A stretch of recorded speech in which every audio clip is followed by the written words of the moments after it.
There's a version of you that walks into rooms before you do. It talks to people you've never met, and most men go their whole lives without ever once managing it. It's your name, not the word on your documents, the weather that forms in another man's mind when someone says it. He's solid, he's flaky, he delivers. Careful with that one. Tonight, in rooms you will never enter, your name is being spent, defended, or quietly marked down, and you're not there for any of it. So today, the 6 properties of a name, where it's stored, what counts as a deposit, why it pays like nothing else you'll own, how it's counterfeited, how it crashes. And the strangest property last, because your name is written most heavily in exactly the moments you believe are off the record. And I'll show you the 3 of those moments writing yours this week. Stay to the end, that's where the pen is. Here's the brutal structure of the thing. Your name is an asset, stored entirely in vaults you don't own.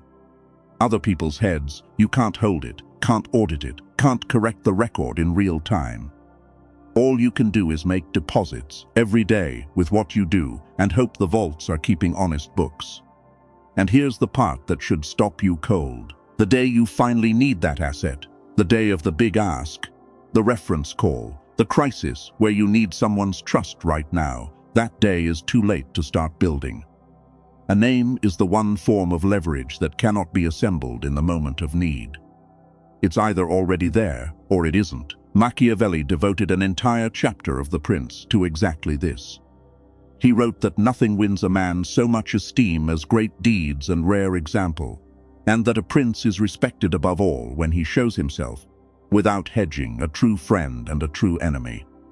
Notice what's inside that. Deeds, not declarations, example, not explanation and clarity. Being known for something unmistakably, rather than being vaguely agreeable to everyone.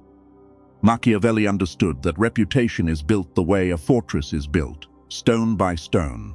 In peacetime, by men who know the siege will come eventually and refuse to be surprised by it. And the 6 properties stack in one direction, because you can't guard an asset you haven't located, can't grow one you don't know how to deposit into, and can't protect one whose crash mechanics you've never seen. Each property arms the next. By the 6th you'll hold the whole instrument, and you'll understand why the men who master it stop chasing opportunities entirely. The opportunities start arriving pre-sold, carried by a version of you that never sleeps. Before we open the vault, drop 4 words in the comments. My name arrives. First, type it, because by the end of this, you'll understand exactly what that costs, and exactly what it buys. Miguel put a new roof on half the houses in your neighborhood. 9 years back, he found his own crew's mistake, tore out 3 days of finished work, and ate the cost without being asked. He hasn't run an ad since. His phone fills itself by March every year. That's not luck. And it's not marketing. It's the asset this video is about, working from exactly where it's stored. Property 1. Your name lives in vaults you don't own. Sit with how strange this is. The most valuable asset you will ever build is stored, in its entirety, inside other people's skulls. Hundreds of tiny vaults, each holding a version of you, each written by a clerk you never hired, updating the file after every interaction, every kept promise, every missed one, every story told about you at tables you weren't at. You have no password, no edit access, no right of reply, just grows silently. And then one day someone opens it, on the phone, in a hiring room, over a beer when your name comes up, and reads out the balance. And most men treat this asset the way they treat their health at 20. Invisible, therefore ignored. They're careful with money they can count, and careless with the name they can't, never connecting the flat career, the deals that go quiet, the calls not returned, to a ledger they've been debiting for years without ever checking the statements. Here's the mechanisms you have to internalize. Because the vaults are distributed, your name is not what you did. It's what was witnessed, remembered, and retold. Those are 3 different filters, and things get lost and warped at each one. Which sounds unfair, and is, and leads most men to one of 2 mistakes. Either they despair, it's out of my control, so why manage it, or they turn to performance, trying to spin the file instead of changing the deposits. Both mistakes miss the actual math. You can't control any single vault, true, but you control the one thing every vault records: your pattern. Run a clean pattern long enough, and the distributed ledger converges on the truth about you. Because 100 independent clerks, watching the same man, eventually write the same file. Consistency is your only edit access. Machiavelli's rare example is exactly this: a pattern so steady it survives retelling. Picture two men hearing the same second-hand smear about themselves. The first has a thin, patchy file in most vaults, and the smear slides in easily, filling the empty space, becoming the file. The second has 10 years of dense, consistent deposits, and the smear bounces because every clerk checks it against the pattern, and the pattern wins. That's what a name is for, not applause. Armor made of pattern. So here's the first directive. Accept the terms of the asset tonight. You will be graded forever by books you can't read, and the only pen you hold is your behavior repeated.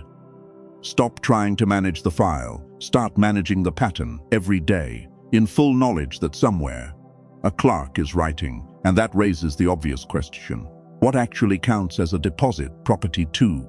The deposits, and what actually counts. Here's where men waste decades, because they deposit in the wrong currency. They think reputation is built from wins, from the highlight moments, the visible achievements, the things that would look good announced. Wins help, but wins are rare, and the vaults are open every single day. The real deposits, the ones that compound, are smaller and far more available. There are 3 denominations, and you can mint all 3 this week. The first is the kept word, in small sizes, not the heroic promise the tiny one said he'd call Tuesday. Called Tuesday, said the file would be there by 5, it was there by 4. Said he'd come, and came on time without the story. Each instance is almost nothing, but the clerks don't record the size of promises, they record the ratio. Kept to broken, and a man with 1,000 tiny kept promises has a ratio no big talker can touch. The second denomination is behavior at cost. Anything you do that visibly costs you, honored the deal after it turned bad for you, told the truth when the lie was free, took the loss you could have quietly pushed onto someone else. These deposits are enormous, precisely because everyone knows their price. And the third is consistency across faces. Same man to the boss and the waiter, same man in public and in the small room. The clerks compare notes more than you think, and nothing writes a bolder line in the file than a man who checks identical from every angle. Nothing empties one faster than a man who doesn't. Here's the mechanism that makes small deposits outperform grand ones. Compounding. A name grows like capital, which means time in the market beats size of deposit. The man who's been dropping tiny, kept promises into 100 vaults for 15 years, holds an asset no one can compete with in a sprint, because his interest is earning interest. People now vouch for him to people he's never met. Deposits being made in vaults he doesn't even know exist. That's the quiet miracle of the thing. Past a certain density, your name starts building itself. Picture the young man who wants a big reputation fast, chasing visible wins, announcing everything, skipping the small promises because they're beneath the brand he's building. And beside him, the man who just delivers, small thing after small thing, year after year, invisible. At year 3, the first man looks bigger. At year 10, there's no comparison, and everyone senior knows exactly which one they'd bet on, because everyone senior has watched this exact race a dozen times. So here's the second directive. Shrink your promises and weaponize the small ones this week. Make fewer commitments, make them tiny, and keep every single one to the letter, on time, without drama. You're not being modest. You're minting the only currency the vaults never discount. But a fair question is forming. Why bother? What does the name actually pay? Let's open the yield. Property 3, the yield. Why a heavy name is the highest paying asset you'll ever hold. In 1984, the political scientist Robert Axelrod published The Evolution of Cooperation, built on a famous experiment. He invited strategies from around the world into a computer tournament, programs playing a repeated game where they could cooperate or betray each other.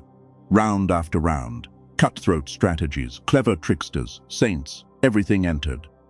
And the winner twice was almost embarrassingly simple. A strategy called tit-for-tat, start by cooperating, then simply do whatever the other player did last. What Axelrod drew from it changed how we understand human dealing. Cooperation becomes the winning move when players expect to meet again. He called it the shadow of the future. When tomorrow is watching, honesty pays, and your reputation, understand this precisely, is the shadow of the future made permanent. It tells everyone who meets you which kind of player they're dealing with before round one is even played. So look at what the yield actually is. Remember the last video, the math everyone runs, the ledgers behind every smile. A heavy name reaches into all of those ledgers and rewrites your entry. Suddenly, cooperating with you calculates as safe, betraying you calculates as expensive, because your name means the story would travel. You haven't threatened anyone. Your name did the negotiating before you sat down, and the payments arrive in forms money can't buy. The benefit of the doubt, when something goes wrong and the room's first instinct is, there must be an explanation, instead of I knew it. The handshake deal closed in a week that a stranger's lawyers would have ground through months of paper, because paper is what people use when the name isn't heavy enough to hold the deal alone. The defense in absence, someone spending their own credibility on you in a room you'll never know about. The exact mirror of the absent advocate from 2 videos back, except now you're the one being advocated for, by clerks whose vaults you filled years ago. And the routed opportunity, the job, the deal, the introduction that came to you, because when the question "who do we trust with this" got asked somewhere, your name surfaced on its own. Picture the day of your biggest ask, whatever it turns out to be. Funding, a partnership, a second chance, a favor that actually matters. 2 versions of that day exist. In one, you arrive as a stranger, and everything must be verified, negotiated, slow, expensive, fragile. In the other, your name arrived the week before, and the room was half decided before you spoke. Same man, same ask, the difference was built across the previous decade, deposit by deposit, and on that day it cannot be built at all. So here's the third directive: reframe every interaction, starting today, as a repeated game. There are no single rounds, not anymore, not in a world where everyone's vaults are networked. Play every hand as if you'll face this player again, because through your name, you will. The shadow of the future is your shadow now. Make it long and make it heavy. Now stop, because there's a modern lie sitting on top of everything I've just said, and it's time to gut it. The lie is the personal brand, the whole machine screaming at you to post everything, announce everything, be loud, be visible, market yourself relentlessly, because reputation, they say, is about being known. Here's the knife. A brand is what you say about yourself. A name is what others say when you've left the room. One is claimed, the other is earned, and the moment weight lands on them, they behave like completely different materials. So answer me this in the comments, and use no names. You know the rule here. Think of someone whose brand is louder than their work. And now someone whose name is so heavy they never once speak about themselves. You know both. Everyone knows both. Which one are you currently becoming, honestly? And which one do you actually want carrying your name into rooms without you? Say it below. This one's worth arguing about, and here's my stake flat. I think a heavy name beats a strong resume 10 times out of 10, because the resume is your account of you, and the name is the market's. One is testimony, the other is a price, which is exactly why counterfeits exist, and here's how they're made. Property 4, the counterfeit, and why performed names collapse. Because yes, there's a counterfeit version of everything I've described, and it fools people briefly at a distance. The performed name, built from announcements instead of deposits. The man who narrates virtues instead of running them. Who tells you he's loyal, tells you he's a man of his word, tells you integrity matters to him. Tells and tells, because telling is cheap and doing is expensive, and he's chosen his currency. Learn to spot the mint marks of a counterfeit, in others first, then, uncomfortably, in yourself. Counterfeits front load, Maximum impression in minimum time, dazzling early, because the counterfeit knows what real builders forget, that first impressions are the only impressions a counterfeit can win. Counterfeits require narration. Every virtue arrives with a press release, because unperformed virtue earns them nothing. So watch for the man who cannot do a good thing quietly. And counterfeits avoid wait. Notice how the loudly loyal are never around when loyalty would cost something. How the self-declared straight shooters go quiet exactly when the truth is expensive. The counterfeit name isn't built for load. It's built for light, for looking, and it has one structural fate, which is the first real weight-bearing test. Here's the mechanism of the collapse. A real name and a fake one are indistinguishable until pressure arrives. The same way real and fake gold match until the acid touches. But social acid always arrives. The crisis, the audit, the moment the community actually needs the thing the man claimed to be. And when the performed name fails under load, it doesn't just fall to zero. It goes negative, because now every clerk in every vault rewrites the entire file under one heading, counterfeit, and everything he ever said becomes retroactively suspicious. The real builder can survive a failure, his pattern absorbs it. The performer cannot survive being seen, even once, because being seen was the entire product. Machiavelli, who is forever accused of teaching men to fake virtue, said something far more careful. Appearances crack, he warned, precisely at the moment of testing, and the prince who is nothing underneath the appearance is destroyed by the first serious weight. Even the great cynic priced substance above paint. Picture the two colleagues, the announcer and the builder, side by side for years. The announcer wins every quarter of peacetime, better known, better liked upstairs, name in every conversation. Then the real crisis lands on the department, weight, actual weight, and in 6 weeks the entire ecosystem reprices both men, permanently, because everyone was watching who carried and who narrated. Careers are made and unmade in those 6 weeks, and the strange justice is that the builder never had to say a word. So here's the fourth directive: audit yourself for counterfeit habits, tonight, without mercy. Count how often you narrate your virtues versus run them silently. Then adopt the builder's discipline. Do the next 3 costly right things and tell no one. It will itch like a missed opportunity. That itch is the counterfeit in you. Dying, let it. But even a real name, fully earned, has one terrifying property left. It can crash. Property 5, the crash and the asymmetry that should keep you careful forever. Here's the property nobody prices correctly until they've watched it happen. A name compounds slowly and crashes instantly, years to build, minutes to destroy, and the destruction is not proportional to the sin. One serious lie doesn't subtract 1 lie's worth of value from your name. It re-audits everything. Every vault reopens your entire file and stamps a question mark on every page. Because the clerks aren't recording events. They're recording what kind of player you are. And one revealed betrayal reclassifies the player. That's the mechanism of the crash. It's not subtraction, it's reclassification. The man caught in one real lie isn't a man who lied once. He's a liar, retroactively, entirely, and every kept promise in his past is now reread as setup. And notice where crashes actually come from, because it's almost never the dramatic temptation. Men rarely trade their names for fortunes. They trade them for conveniences. The small lie that smooths an awkward Tuesday. The corner cut when the quarter is tight and surely no one's checking. The confidence leaked to feel important at one dinner. The tiny betrayal that saved 20 minutes of hard conversation. Stand at the graveside of almost any ruined name, and you'll find the trade that killed it was pathetic. A decade of compounding swapped for pocket change, because in the moment, the man priced the convenience at its face value and forgot the reclassification multiplier hiding behind it.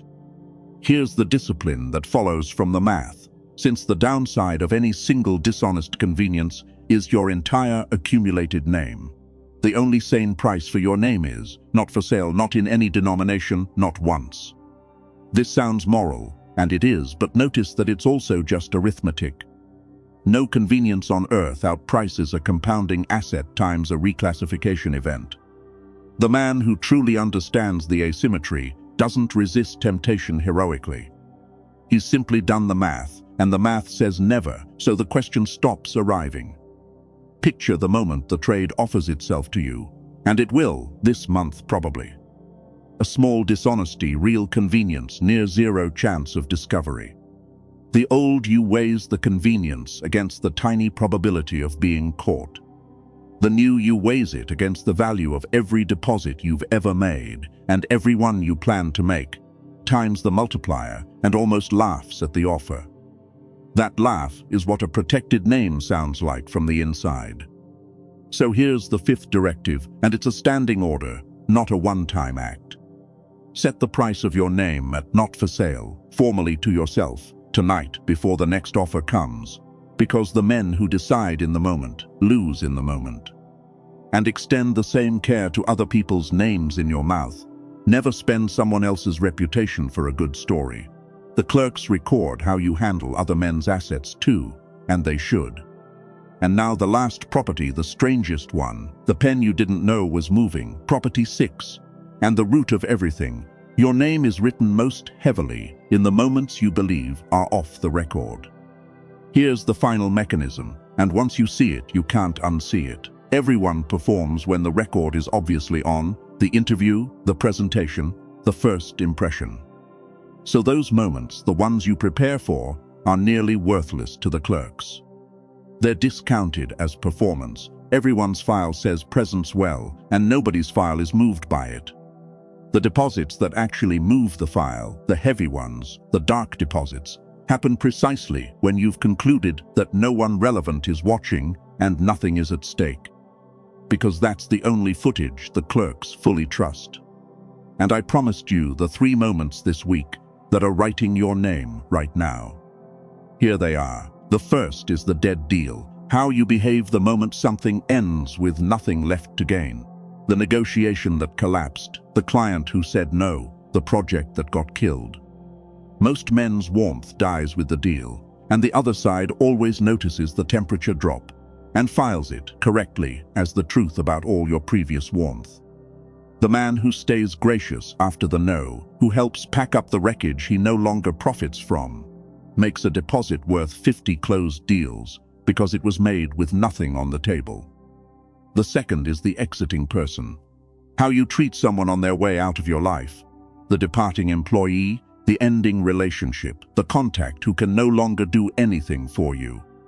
Every farewell is watched by everyone who's still around, and they all understand they're watching their own eventual treatment. Honor people on the way out, and every person still in the room re-signs with you silently. The third is the invisible mistake, the error only you know about, the overpayment in your favor, the credit you could take unchallenged, the fault you could bury forever with zero risk. What you do there will, strangely, almost always surface, years later, sideways, through the person who saw more than you thought, or the record you forgot existed. But even when it never surfaces, it was still a deposit into the one vault that travels everywhere with you and audits all the others. Your own, and that's the root under the whole video. There is no off the record, not because the world is total surveillance, but because you are. The pattern you run in the dark is still a pattern, still compounding, still shaping the man who shows up when the lights come on, and the clerks, inside and out, only ever really record one thing. Whether you're the same man with the lights off, Machiavelli's rare example was never about performing greatness in public. It was about being so consistent that the public moments required no performance at all. So here's the final directive, and it's for this week, not someday. Find your oldest small unkept promise, the one still quietly open in someone's vault, the borrowed thing, the call you said you'd make, the intro you never sent, and close it this week with no explanation and no ceremony. Then run 7 days on one rule: everything is on the record, every dead deal, every exit, every invisible moment. Live 1 week like the pen never lifts and feel what it does to your spine. Then keep going, because here's the last secret of the whole asset. The pen never was lifting, you were just writing carelessly. So hold the 6 properties in one hand. The vault you don't own, a name stored in other men's heads, edited only by your pattern. The deposits, tiny kept promises, behavior at cost, one man from every angle, compounding past the point where the name builds itself. The yield, Axelrod's shadow of the future made permanent, rewriting your entry in every ledger before you enter the room. The counterfeit, loud, front-loaded, narrated and doomed by the first real weight. The crash, reclassification, never subtraction, which is why the only sane price is not for sale. And the dark deposits, the dead deal, the exiting person, the invisible mistake, the heaviest ink in the file, spent exactly when you thought no one was writing. Here's what changes when you live this slowly. Then suddenly, doors start being open before you knock. People you've never met extend trust you never asked for, on the word of people you forgot you'd impressed. Your asks get shorter, your deals get faster, your crises get softer landings, because a decade of deposit stands behind every one of them. And you carry yourself differently, not proud exactly, but settled. The way a man walks when he knows the version of him in every vault matches the man in his boots. That match has a name too. It's called integrity, the original meaning, one piece all the way through. Machiavelli told princes that fortresses are built in peacetime by men who refuse to be surprised by the siege. Your name is the only fortress that travels with you, garrisoned by strangers, defended in rooms you'll never see. Build it now in your peacetime, deposit by tiny deposit. The siege is already scheduled. It always is. Say it one more time and put it in the comments. My name arrives first, then go make it true, starting with one closed promise this week. If this one changed how you see your own tomorrow, you're one of us now. Subscribe and stay close, because everything in this video requires one raw material. A man who can hold his attention on a slow, compounding project for years. And the modern world is a machine engineered, deliberately, by brilliant people to make sure you never can. The next video takes that machine apart, piece by piece, and shows you why your distraction was never an accident. It's the one they don't want you to watch. Don't miss it. Guard the vaults, mint the small coins, write clean in the dark, and let your name walk into every room ahead of you, saying the only sentence that matters. This one you can build on.